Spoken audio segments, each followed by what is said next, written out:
and welcome to North American Ag Spotlight. I'm Chrissy Wozniak. I am so excited to welcome back to the show a very inspirational warrior for agriculture. She specializes in protecting members of the Cavalry Group against the onslaught of animal rights-driven legislation at the local, state, and federal levels, while also working to expose infiltration of animal rights activism in government. She's also an active member of American Agri-Women and has become a great personal friend and kindred spirit to me. Today, we're going to discuss the aftermath of the November election, and I'm really curious to hear her opinions on President Trump's picks so far.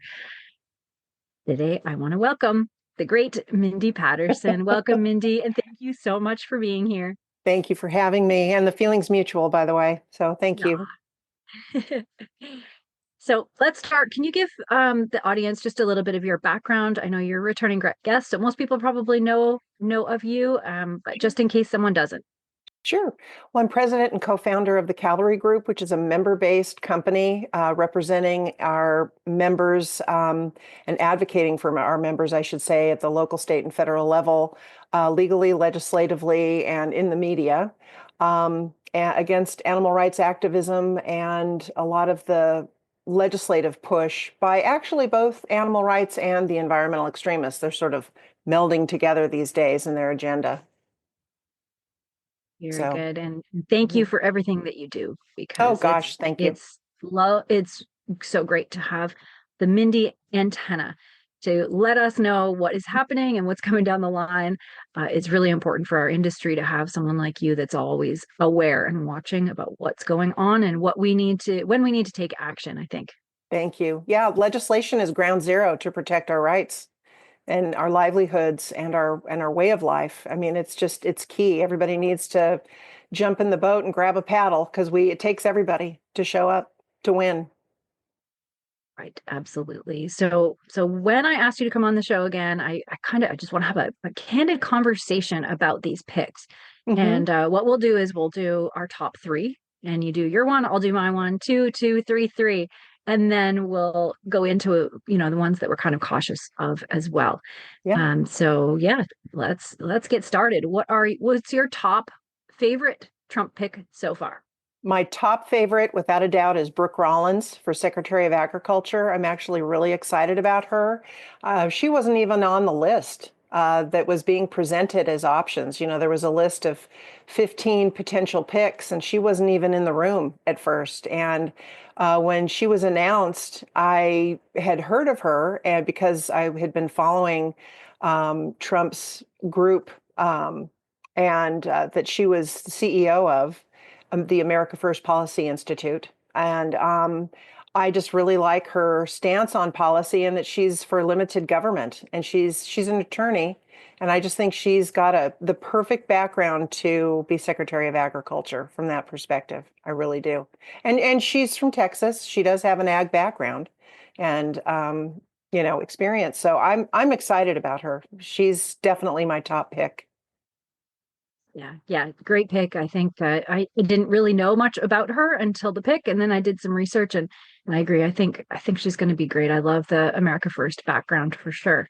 Yes. And my top pick is definitely not truly ag centered, but U.S. Ambassador to Israel, Mike Huckabee, and I love him. I've loved him. He's the reason why I started following politics back in my 20s, early 20s.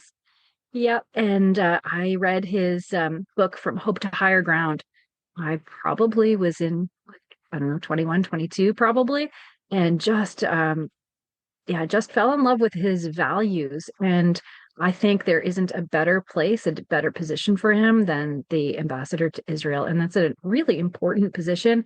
And for agriculture as well. Like I think the unique thing about agriculture is that it's so wide, and so it touches everything. It touches every position, and it touches every part of government. So yeah, I'm really happy about that pick. Me too. That is a good one. That's a great pick. And so, who is your number two? My number two would be, again, not, agriculture focused, but I'm really tickled about Kash Patel being the nominee for the director of the FBI. I think he'll be phenomenal. And I'm looking forward to some of the things that he's wanting to expose and get to the root of. I think there's just been so much corruption going on in government, and that's been stonewalled by the current director. And it's talk about weaponization of government. The people running the FBI have been really leading that effort, and I think Kash Patel will completely unravel all of those things and get to the truth. I'm looking forward to that. Really looking forward. So, Oh yeah, definitely. I'm really excited to see what happens after yeah. reading Government Gangsters. And Yes. he mentions all the names, and yeah, I highly recommend people reading that book and then, sitting with your popcorn and watching what plays Exactly. out over the next couple Yeah, of years, because we have just under got it 40 list. days, under 40 days till the inauguration, and all of this will, they'll all be taking their positions. It'll be exciting. So, Yep, I agree. And my second would be Director of the National Institute of Health, Dr. Jay Bhattacharya. oh, Definitely my right. second pick. Love that guy. He was one of if people haven't heard of what he did during the pandemic, he was brave. He was Yes. brave. He was canceled. He was fired. He was, and he just kept being brave. And I just really respect that. And it'll be very interesting with this team of people. I think a lot is going to be exposed and a lot is going to be uncovered. Oh, And I'm just so happy to yes. see him there. Yes. And if I'm not mistaken, he wants to get government out of healthcare. I Mhm. mean, that's one of the stances that he's taken. That's a great pick. That wasn't even on my radar. That's a good one. That's great. Yeah, That's yeah. another And area I of think, corruption. right, exactly. It feels like, untangling a knot. And I think It all of these really picks are does. part of untangling the knot. Yes, yes, we have lots of knots to untangle. Yes, for sure. And so who's your Well, third it's not favorite? really a cabinet position. I don't know if it's officially a cabinet position, but I'd have to say the Department of Government Efficiency. I think this is going to be fun to watch. Talk about grabbing your popcorn. Vivek Ramaswamy and Elon Musk have a big job ahead of them, but I think they're the perfect ones to take it on. Elon has already proven, efficiency when he took over Twitter, now X, and, just slimmed it down to a basic, company with, he got rid of all the pork from that company. So it's just great. I'm looking forward to seeing what they're going to do with other agencies, especially USDA. So Yes. very Yes. much so. Yeah, and that is exactly my third pick too. I Yeah. am so excited to see what they can do together. I like that it's both of them too. Mhm. There's things I don't agree with both of them, Yeah, like serious things. But if they can align on some of these great things they stand for, and you know, property value is going to go down in Washington, exactly. Well, and the truth I is the think that's truth, great. regardless of, certain idiosyncrasies of where they want to take things, if they just expose what's been happening, just that alone is huge. So I think that's really what's going to be happening is with all these different positions that we've mentioned, the curtain's going to be pulled back, you Yeah, know. I agree. So So now let's go to least favorites. So Mhm. who are some of your least favorite picks and why? My top least is Pam Bondi for Attorney General. I'm just not excited about it. She was Attorney General in Florida when Proposition 13 passed, which was a animal rights driven measure in the state of Florida. Very deceptive, but she definitely has a background of hanging out with the animal rights groups, specifically Kitty Block at the Humane Society of the United States. And she's very sympathetic toward the animal rights agenda. And that concerns me as Attorney General because there are bills that have been introduced this year during the 118th Congress that wants the DOJ to partner with USDA in the enforcement of the Animal Welfare Act. I don't see any positive outcome of partnering with the Department of Justice in enforcing the Animal Welfare Act, if we're trying to, get away from weaponization of government, I just don't see that going well or having a positive result at all. I just don't think that should be the case anyway.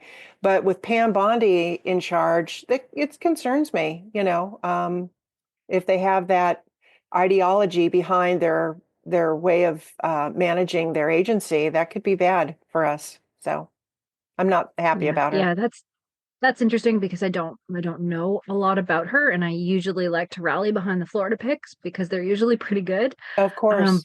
but I see a lot of I guess division on opinion about her, and Hmm. it'll be interesting. Hopefully, she takes the role of America first, Yes. property rights, and focuses there. Yeah. Hopefully, and I'm less I'm on the hoping. Yeah. yeah. I mean, the animal rights agenda is not just isolated to the left, unfortunately. There are way too many Republicans, local, state, and federal, that support animal rights. And I think it's an issue, quite honestly, where people are trying to virtue signal. I mean, it's hard, it's difficult to go against that. People will vilify you and say, "Oh, you're for animal abuse." Well, that's not the case at all. Their agenda is very deceptive, and it erodes the Constitution and private property rights and animal ownership altogether. So it's a deceptive thing, but it's weasels into policy, and that's what we need to avoid. Anyway, that's my number one not so good pick. Right. Yes. Yeah. And I would say mine is I'm confused by this pick and very wary, and that would be Secretary of Homeland Security Christine Noem. Oh, I'm not same. hearing good things. I really don't like her position on carbon pipeline. Um, Amanda Radke was at our convention, American Agri Women Convention, and really told her story of fighting the carbon pipeline. And Christine Noem really seems to be driven by, you know, follow the money, and that's where Yep. she is. Yeah. So I am concerned about that, and I don't get it why somebody in the middle of the country would be in Homeland Security. Any thoughts on that? Oh, I echo your concerns 100%. She has lost any favor in my regard since she was promoting eminent domain and promoting the CO2 pipelines. There's a lot of I shouldn't say a lot, there's quite a few Republican governors right now that are promoting the CO2 pipeline scheme. And it's just ridiculous. And you can't help but wonder if there's not kickbacks taking place. And I've wondered that with Kristi Noem, because after her strong, what I consider to be strong leadership in the beginning of her governorship, Mm. she was revered. And now her popularity has plummeted since this CO2 pipeline debacle and her wanting to implement eminent domain on farmers and ranchers in South Dakota. It's just really unfortunate. I'm not a fan of hers, and I just don't see the background, how her experience will parlay into Homeland Security and how that will benefit that department. But we'll see. I mean, we'll see. Yeah, yeah, me too. So what would be your next worst pick? Well, I know you and I have talked about him, and so I'm probably stealing your next one, but Doug Burgum. Yep, that's my number two. Yeah. Yeah, as Interior Secretary, I have concerns about him because, well, he's a globalist. He has a background of partnering with Bill Gates and other global issues. And whether it's naive or whether it's intentional, I don't know, but it's And you concerning. should know by That's for now, sure. right? Yeah, he There's should enough. know. Yep. Hmm. Yeah. I think we give Yeah. these lawmakers way too much leeway in that regard because certainly they would have to know. So I'm concerned. I think we need to watch him. Definitely. Yeah. Yeah. I agree. And then what's your third pick for worst pick? Yeah, I really I don't have a third pick. I combed over the list and I don't know. How about Mhm. you? Yeah, I think, and it's another one where I'm just not sure. I guess it's not as strong as, Bergam and Nome, but UN Ambassador Elise Stefanik, and I Hmm. just don't. She came out really strong on a lot of things, but then on other things, she just seems to be a rhino. What are your thoughts on her? Big time. She was a co-sponsor of the Sustains Act. And that's concerning. And it was surprising because I thought, I've heard her interviews on Fox and other news stations where she seemed to be spot on with her constitutional approach and her private property stance. And I thought, oh, she's a good one. And then when I learned about the Sustains Act earlier this year and saw that she was a co-sponsor, it shocked me. The fact that she's headed to be ambassador to the UN, that's concerning because the Sustains Act is an extension of UN policy. It's crazy to me. So, Yeah. Yeah. And so for anyone that doesn't know, can you explain the Sustains Act, how it's kind of been snuck in oh, and what's happening with it? absolutely. Well, the Sustains Act, which was HR 2606, has passed, so it's law. It quietly passed in 2022 as an amendment of the Consolidated Appropriations Act of 2023.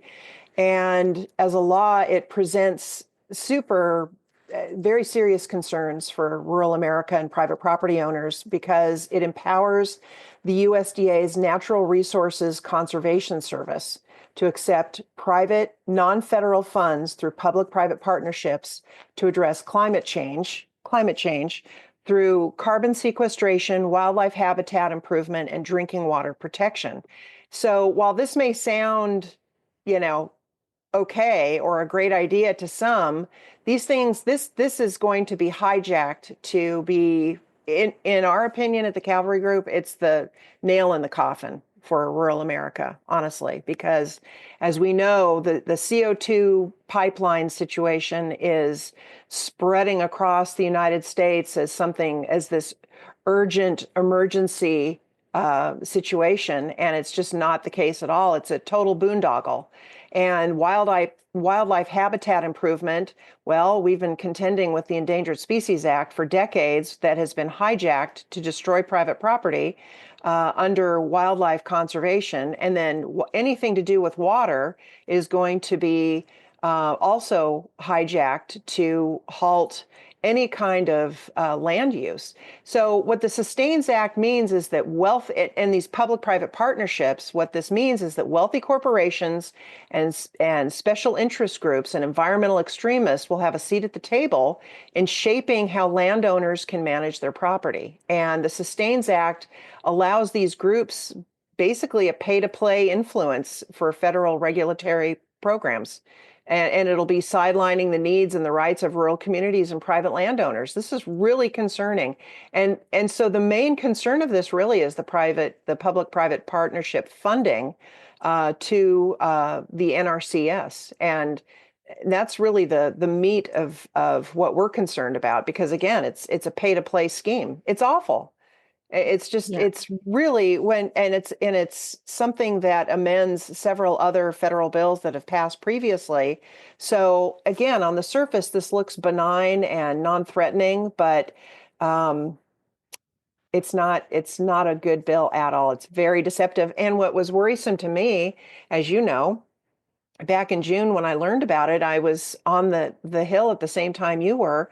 I questioned members of Congress, and many had not even heard of it, even though they had voted for the omnibus bill that it amended.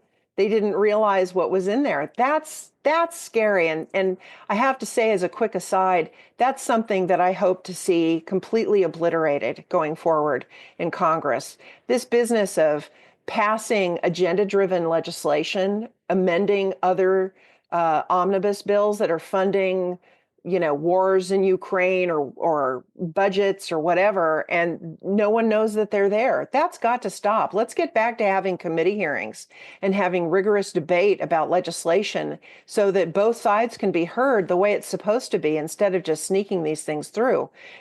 And this is happening with everything, it seems. They just get snuck in. And let's have them pass on the merits of the bill instead of sneaking them on as a rider onto other things. It's really creepy. Yeah. And what's alarming to me, especially in the Sustains Act, and all of the legislation that is pointing in the same direction, and that's the deceptive marketing in saying conservation, and everybody wants to save the world, so they're hiding it under Oh, conservation. yeah. And what that means is that there's layers of your property. There's the air above your property, there's the ground under your property. And what they would like to do, and there were proposals last year of Yeah. selling off and making a stock exchange based on the air above your property and the land below your property. Yep. And these, I know a lot of people, and it's really popular right now, these conservation groups that are putting easements on property, and that is very alarming. And when you look into it and see the players, like I was watching Yellowstone last week, and there's a commercial from Carhartt about conservation. Okay, what's going on? Right? Yeah. That's not, and it looks beautiful, and the sunset and the wheat and the mountains, and oh, Carhartt cares about the environment. No, no, no, no, no. What is going on? Right? And to me, and I know you feel the same way, there's no reason to lock up land in perpetuity so that people can't own property in the future. That's what's happening. People have to come to terms with the fact that this is not about saving the land. This is about the government having control of the land Yep. forever, and never being a human can't own it and decide what they want done on that land, and farmers are falling for it. What are your thoughts on that?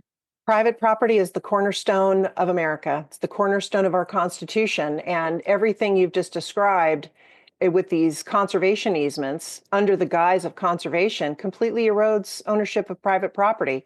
And one thing that plays into what you just said, I snuck on to a webinar. I didn't sneak on, but I signed up for it from America Farmland Trust. And it's a left-leaning group that had Tom Vilsack speak. And I was glad to hear directly from Secretary Vilsack's mouth. He's creating a crisis that he's wanting to provide government subsidies for farmers and ranchers, because he said repeatedly on this webinar for America Farmland Trust, he kept saying, we have to stop the bleeding. We have to stop the bleeding for farmers and ranchers. And our solution for them is to provide subsidies for them to provide easements on their properties for carbon sequestration. And he included wind and solar complexes, industrial complexes. So he's wanting everybody to basically take their farmland and ranch land out of producing food and allowing for easements on their property in exchange for subsidies from the government that ultimately we're paying for as taxpayers. I find this appalling. I mean, that's really what he's pushing, are these subsidies. And, they're making it very attractive for people and difficult to turn down. I find it really horrific and, quite frankly, irresponsible that we're just pushing all of these alternative energy things that really don't solve any issue at all. We are very much running on coal and oil and gas, and we need to get back to that and provide the American people with affordable energy. And I just, and it's okay to maybe explore other options, but not mandate it on American citizens until we're fully up and running in an efficient manner. We're far from that with all of these things. I mean, I'm sure you've heard about these transmission lines that they're wanting to develop down the center of the U.S. from east to west, west to east, and we're not prepared for any of this. But they're scrambling to get this done, and it's another thing that would just erodes land ownership and private property under the guise of, as you just said, conservation and energy production. And we have a system in place with oil and gas and coal. We need to fire everything back up, get the, anyway, that's my thought about that. And it's very concerning. And baseline, I don't see how people can justify destroying the beauty of America with these, endless, infinity in sight wind turbines and solar panels. I've been to Montana, I've been to Texas, we have them here in Oklahoma, all over the country. And it turns my stomach to see these things, because we don't need to be going in that direction. We have other things that are much more efficient. And it just seems like a waste. And it's sad. I agree.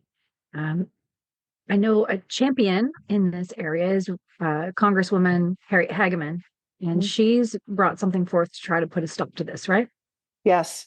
Yes, she has legislation to basically repeal the Sustains Act. And she has really been a champion. And yesterday she introduced the Prove It Act. Um, Oh, and yes, what is it's a that? brand new legislation that wants to protect small businesses from government overreach and the rulemaking procedure, which is really, really cool. Yeah. Um, yeah, I had it written down here. I'm looking for the bill number, but yeah, she is going on offense, which is what I love about Yeah. Congresswoman Hageman. So she plans to work on her legislation to repeal the Sustains Act completely, as well as protect, citizens who are running small businesses, such as farmers and ranchers. I mean, she uses an example when she announced the Prove It Act as protecting them against USDA's overreach of their agency with this EID mandate. EID meaning the electric identification systems that was, again, snuck onto another bill to get it through. It wasn't There was no committee hearing, there was no debate. It just, went through as a rider and on another piece of legislation and became a mandate, which some people thought was great. Others are very much opposed to. We are very much opposed to that. And the reason we're opposed to it is because it creates a new database at USDA of private information of farmers and ranchers or anybody who falls under the purview of this, who raises cattle and bison. Um, anyway, so we're concerned that it's just another government overreach and method of control. But this database could then be FOIA requested, so the extremists could get a hold of your information. How many cows do you have? How many acres you own? And to be used to vilify them under their, climate hoax agenda and, push policy, because that's what they do. They try to smear people, and vilify them for raising, breeding, and working with animals. And that's really where this could lead with the RFID EID mandate. And there's other problems with it as well. But that's where we see this as a concern, that they will be subject to Freedom of Information Act and all their private information. Yeah, definitely. And thinking about EPA, for example, this crazy administrative state has been just a thorn in the side to agriculture for years and years. And um, what do you think about Lee Zeldin as pick for EPA administrator? I like him. I think he'll be Yeah. great. I'm not as familiar with him as I am a handful of others, but I think he will do a good job. He too is for limited government, and I think he could potentially come in and pare back the agency significantly, which, that's another agency that's very much had its boot on the throat of agriculture. And there have been several lawsuits through the years. I know American Farm Bureau sued EPA on behalf of farmers in recent years. And, enough already. These agencies, our big gripe about USDA is that they've become an adversarial agency for people who are required to be licensed under them. And all we ask is that they go back to being a partner, not an adversary. That's not a lot to ask, you know? But Yeah, and what I've seen, and you've seen it too, up in DC, is you go to meet with USDA and EPA, and these pigs have no knowledge about farming, and they yeah, have no knowledge. We sat down with, and I don't think you were there that day, but we were at USDA and we were meeting with the Forestry Service, and the woman they sent to talk to us, who is somebody in our government. And the reason why she went into forestry is because she grew up in downtown Chicago and there was a tree in the park and she loved the tree. It's just emotional pics. It's just unbelievable. yeah. That day was just so disheartening. she didn't realize she was entering a room full of Oregon timber women who showed her the error of her ways in more ways than Mhm. one, which was really nice. She got a good education about what forestry really is. Not to mention, our president had her entire town and her house and everything she owned burned down in a forest fire in California Oh gosh. in the Paradise Fire. Right. And this person from downtown Chicago is going to tell us about the emotional attachment to trees. Give me a break. These people Yeah. have to quit it and get people with brains and not just DEI scores. Amen. Amen. Well, I hope DEI goes away completely Yeah. from every federal agency. And I will be eager to see if the Diversity, Equity, and Inclusion Office in the basement of the Longworth building will pack up and leave, because I was horrified to see that there's an entire office space dedicated to DEI on the Hill. Yikes.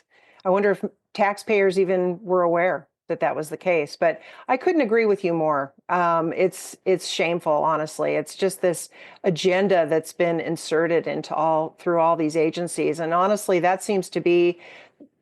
It would appear that that's their purpose, is to advance their leftist agenda instead of just doing what they were originally tasked to do. And a lot of these bureaucracies have just grown huge. I mean, flying into Washington, D.C., into Reagan International Airport, you fly over, you know, Tyson's Corner and the Reston area, and it's just grown hugely in the last 20 years or so, but mainly under Obama. All those office buildings were, fulfilled with more government bureaucrats and agencies under Obama, and again under Biden. Government has just grown hugely under the Obama administration. And that's the thing. When Biden took office, we had what felt like 5 minutes of sunshine under Trump's first administration. We, had a minute to breathe under, USDA not just clamoring to put people out of business, it would seem. And when Biden took office, we were very much aware that we were back to Obama era enforcement, is what we've called it.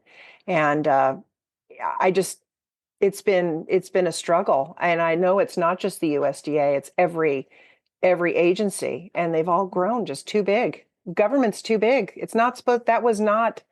It's not supposed to be this way. You know. Yeah, absolutely. Another thing that concerns me about the new incoming picks and is RFK released that video of him standing in front of USDA Yes. and said he's going to change everything. And that I think is a bit of a threat to production.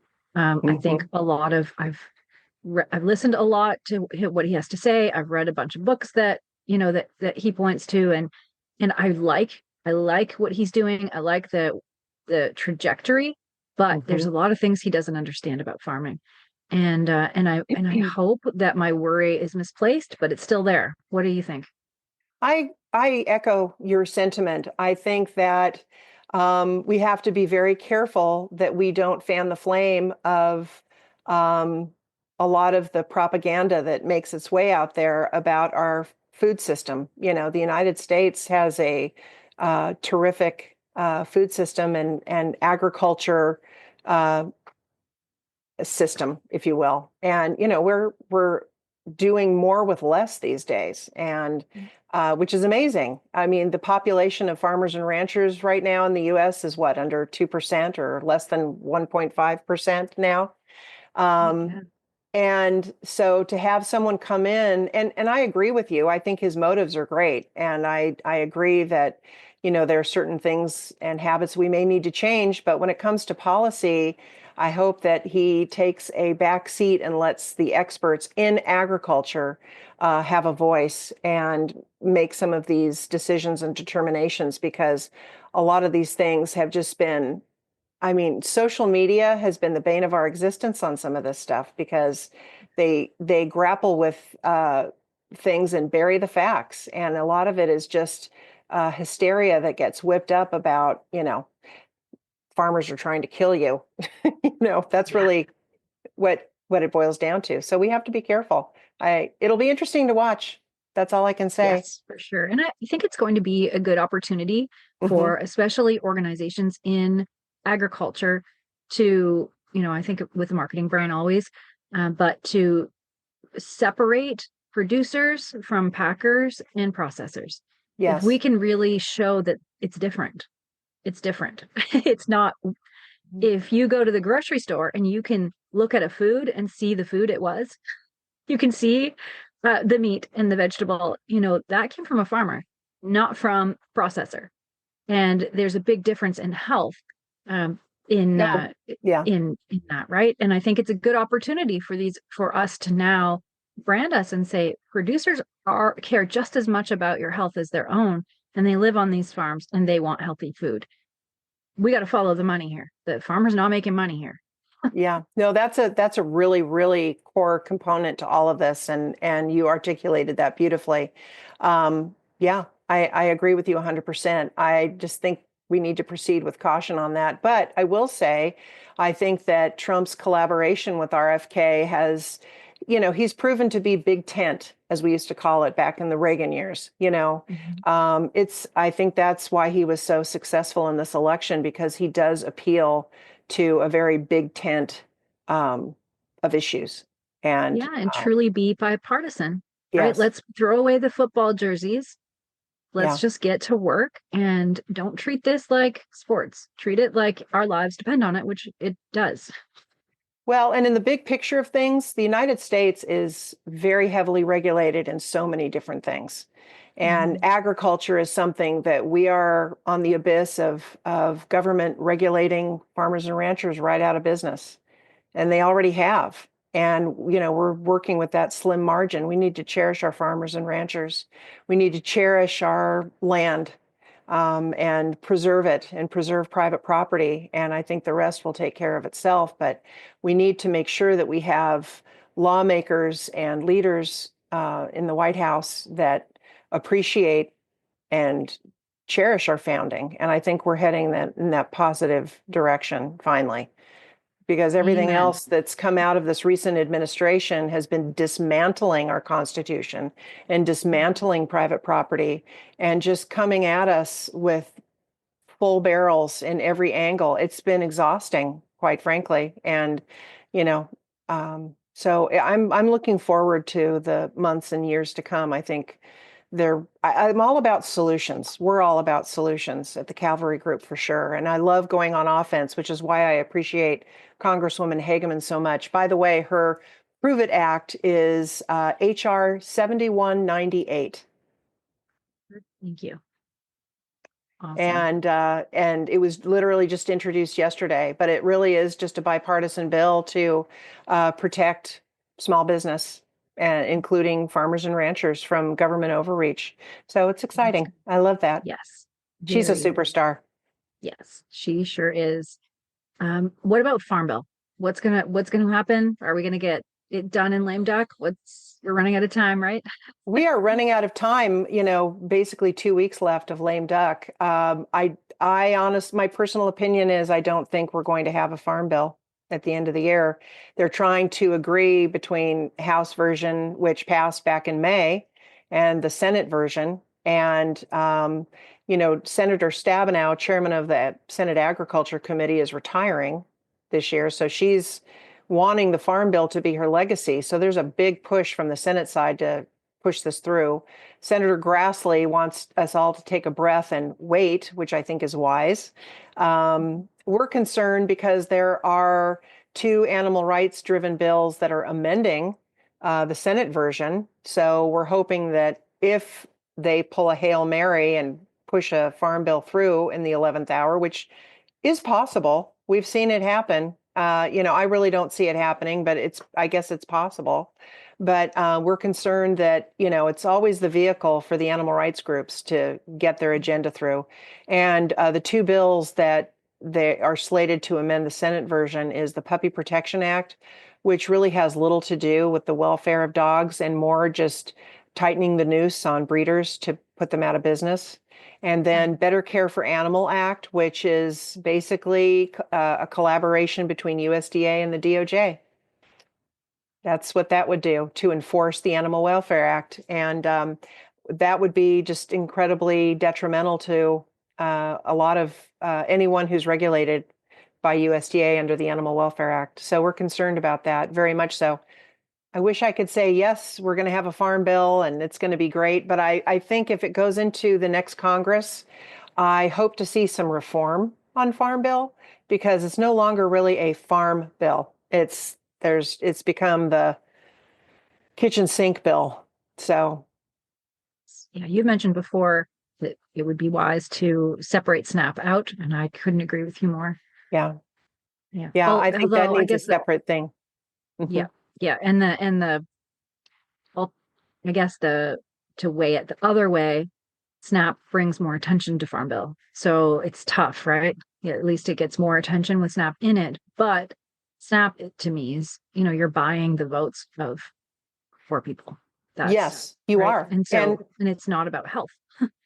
And I've been told by several in Congress that the reason SNAP needs to be a part of the Farm Bill is that it does capture the interest of urban uh, citizens.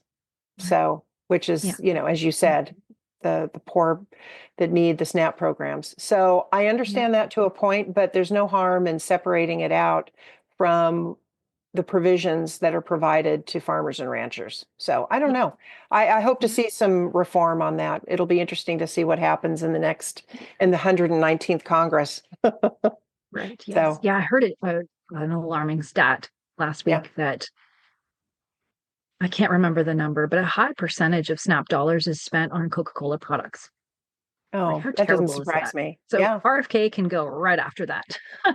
That's a great point. And that's where he can work his magic. That's Yeah. that's perfect. Yes. Yeah. That, that shouldn't be taxpayer dollars, in Agreed. my opinion. Not that he has any So, magic, but you know what I mean, figuratively yes, speaking. exactly. Yeah. Yeah. So what's your advice to the American producer in 2025 for 2025? Get involved in the legislative process. Get Yeah. involved. There's not enough people engaging at the local and state uh, efforts in your state capital. There are going to be bills moving in 2025, starting in January, that will impact your livelihood, your private property, your way of life. Pay attention, get involved, get to know your county commissioner, get to know your city council members, get to know your state representative and your state senator, get engaged, go to town hall meetings, go to the meetings, go to the Capitol. Don't be afraid to testify in committee hearings. I cannot tell you, we have been doing this for 15 years at the Capitol, at the Cavalry Group, sorry. And it may just sound trite and like a canned speech of mine, but when I show up to testify on behalf of our members, whether it's a state piece of legislation or in a city council setting or a county commissioner, it's mind boggling to me that people are not showing up to save their business, to Yeah. save their land, to save their livelihood. I mean, just pay attention. And that's one of the things that I'd like to offer your listeners. We track all of the legislation that impacts farmers and ranchers and people who raise, breed, and work with animals. You can go to our website under the Take Action tab. We're going to be revamping our uh, flash map of legislation for 2025, and you can hover over each state, every little dot that is a bill that has been introduced in your state. Go there, click on the tab on each state and learn about the legislation, find out when the hearings are, get engaged. That is my advice to every producer. Whether you're a row crop farmer, whether you're an animal producer, please get involved. It's not a good thing when it's just a handful of us showing up to these committee hearings and speaking on your behalf. You're the one that's impacted. This is your livelihood, and these lawmakers end up being the judge, jury, and executioner. And when the crazies are the only ones that show up in droves, unfortunately, they're going to be influencing the decision of lawmakers that are going to be deciding on policy that will impact you. So we've enough already. We've got to get involved. Yeah, that's such good points. And there are so many groups that you can join too. Like for me, when I moved to Florida, I'm a Canadian expatriate. Who's going to listen to me? I can't even vote yet because I'm not a citizen yet. I'm still in the immigration process. But how can I have an impact? And that's the entirely the reason why I joined American Agri Women.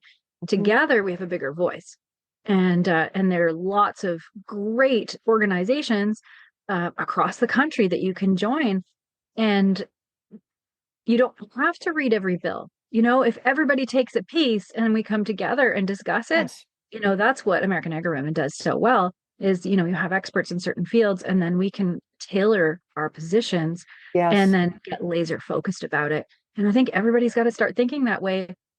The great thing about a lot of these picks is they're brave, right? A Mhm. lot of these people were picked by Trump because they were brave. Everybody needs to get brave, not just this handful of picks. Every single one of us has to get brave. And don't worry, it seems hard, it seems scary, and it seems boring to go through policy, but you don't have to. You need to just be a voice and pick a small part, right? Amen.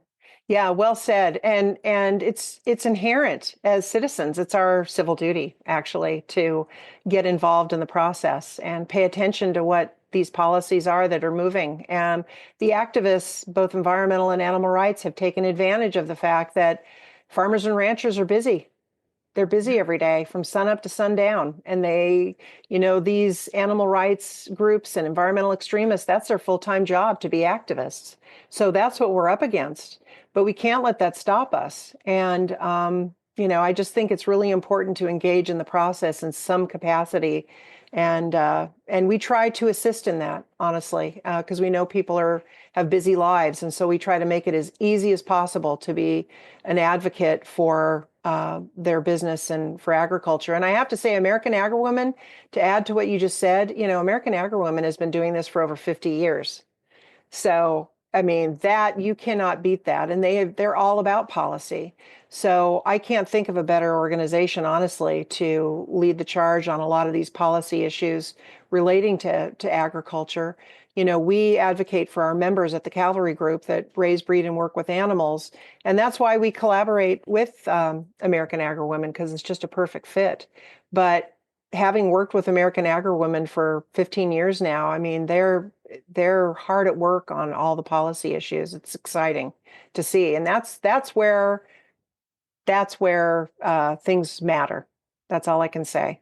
So we have members that call the office sometimes and say, "Oh my gosh, I had no idea that in my own backyard a certain ordinance passed, and I had no idea, but I'm limited to X number of animals on my property now. How do I undo this?"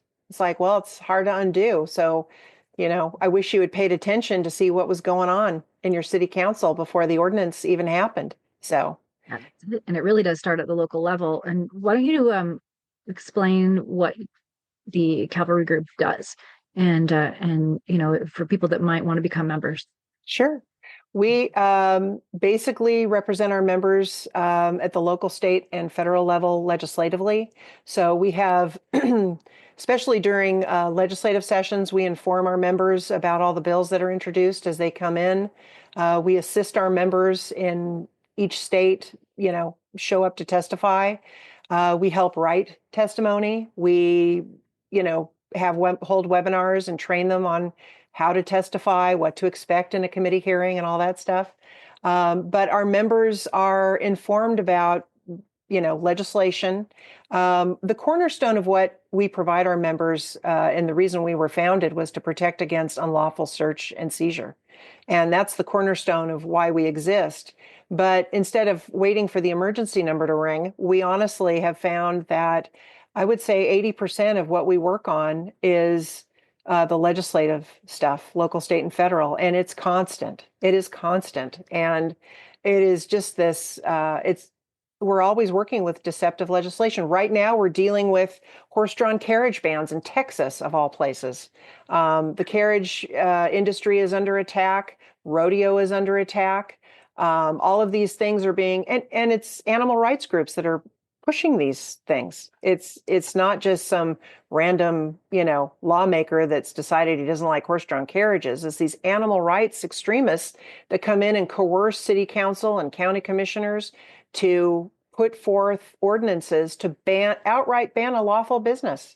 So we've gone on offense, and we've passed legislation in several states to protect lawful businesses that utilize working animals. And so we hope to have our bill introduced in several more states this upcoming state legislative sessions in 2025. But again, get to know your lawmakers and come up with ideas to go on offense too. I mean, it's all about policy. It's all about legislation. And I think the more that our side shows up, we see victories. I mean, that is a fact. I've seen in committee hearings time and time again, when we urge our members to show up to the microphone, we win. And again, if you're not there at the microphone speaking about your business to protect your livelihood and what you love and what you do for a living, somebody else is going to speak for you. And we can't allow that to happen. And I know it's hard to give up your day and drive all the way to the Capitol. Some people live many hours away from their state capital, and it takes up time and a lot of effort, but we have to be vigilant, and we have to show up. That's what makes a difference. Absolutely. Couldn't agree more. Thank you so much, Mindy. Excellent conversation as usual. And I look forward to the next one, and always hearing your news and your newsletter is great too. If people want to subscribe to that. So thank you. I appreciate that. Thank you for having me. Yeah, and thanks to all who are watching or listening. If you want to learn more, links are provided in the show notes. And don't forget to subscribe to North American Ag Spotlight on Spotify, Apple, Amazon, Listen Notes. If you prefer video, you can find us on Rumble or Telegram channels, or really wherever you listen to podcasts. And if you like the episode, I would love it if you shared it. And have a great day.